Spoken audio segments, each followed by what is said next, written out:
We'll guide you through how to change your voice in Discord. If you find this useful, then consider subscribing and liking the video. It can be fun to go and change how your voice sounds with your friends, so we'll guide you through how this can be done.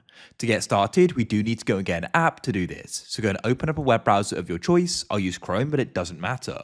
The app we're going to use is called Clownfish Voice Changer. Search for it. Don't worry, we'll guide you through installing it and how you can use it. Come to this site at the top, clownfish-translator.com.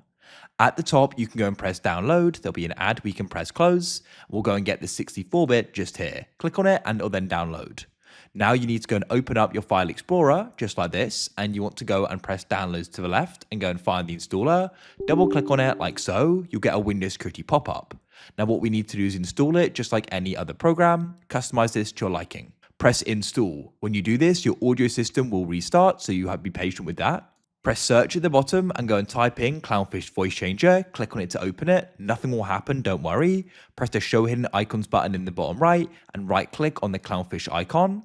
Hover over setup and press system integration.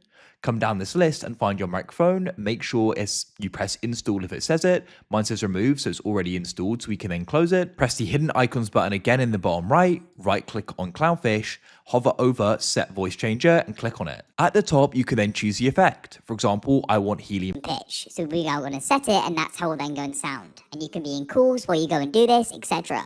When you're finished, press clear effect and you can use another.